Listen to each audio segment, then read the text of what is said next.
Hello everyone.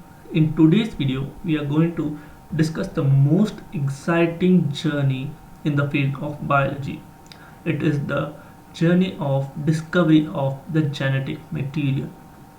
One of the most important questions asked in the field of life sciences is what molecule constitutes the genetic material in organisms?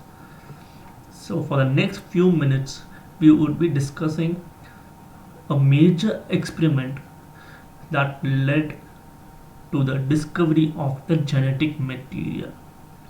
So, come, let's go.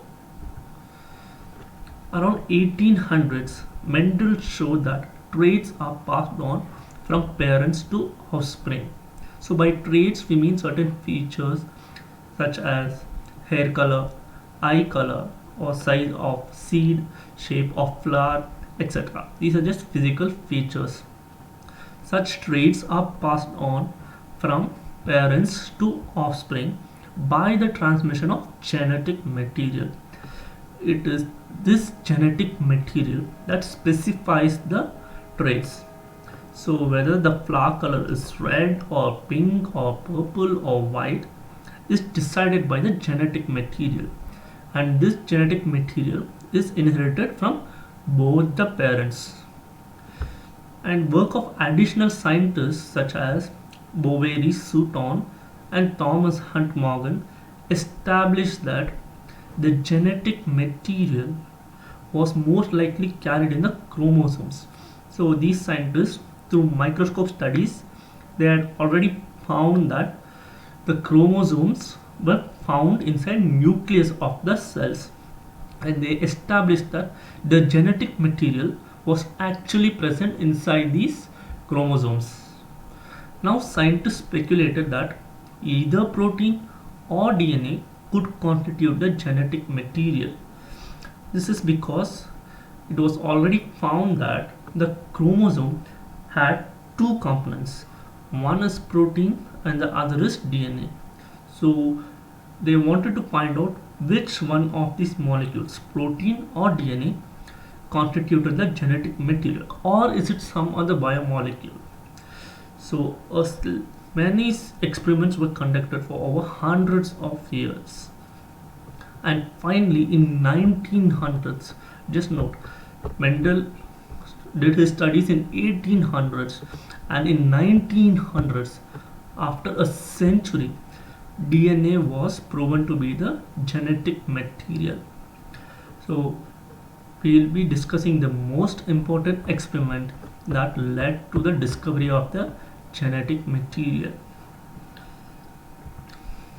So in 1928, a microbiologist named Griffith conducted experiments on mice by infecting them with pneumococci. Pneumococci is a specific type of bacteria that causes pneumonia in mice. So pneumococci were of two types. One was the S strain and other was the R strain. S strain produced shining colonies because they had mucus or polysaccharide coat, while the R strain did not produce capsules, so they appeared rough, hence they got the name R strain. So one is S strain and the other is R strain. And the second difference is that only S strain can cause disease, which means only S strain is virulent, whereas R strain is non-virulent. It cannot infect mice. So these are the two differences that you have to know. So now Griffith divided the mice into four different groups. In group 1 mice, they were injected with live strain of pneumococci. So we know that live strain are virulent, so they will infect the mice, and we expect those mice to die. In group 2, mice were injected with live R strain of pneumococci. So we know that R strain is non-virulent, so we expect the mice to live. Group 3 mice were injected with heat-killed strain of pneumonia. Because the virus has been killed, it cannot infect the mouse, therefore we expected the mouse to live. And group 4 mice were injected with a mixture of live R strain and heat kill a strain of pneumococci. So there was a combination of two different strains, and we know that live R strain by itself cannot infect because R strain is non-virulent, and heat kill a strain by itself cannot infect because it is heat killed. When we combine them both, we expect the mice to stay alive because neither of them will be lethal. So let's see what results Griffith got. So when mice were injected with S strain, as expected, mice died. In group 2, when mice were injected with R strain, the mice lived, and this is as expected because R strain is non-virulent.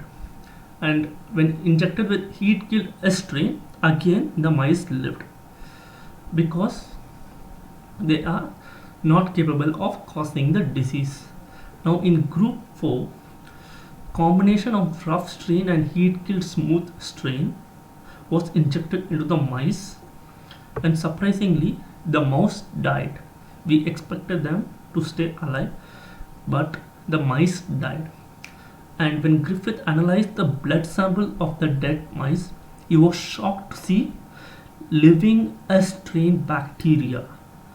So we had only injected rough strain and heat killed smooth strain, but what he found in the blood was live S strain. So he concluded that the R strain bacteria had somehow been transformed, transforming changed by the heat killed S strain bacteria. So there is some material that has been transferred from the heat kill S strain to the R strain. This material he called it as transforming principle, and this material had enabled the R strain to synthesize smooth polysaccharide coat and become virulent. So because this material is responsible for synthesizing new proteins in the R strain, this material was suspected to be the genetic material. So for further experiments, this genetic material was isolated and many more experiments were conducted to identify the nature of the genetic material. So that is why this experiment is a starting point that led to the discovery of the genetic material.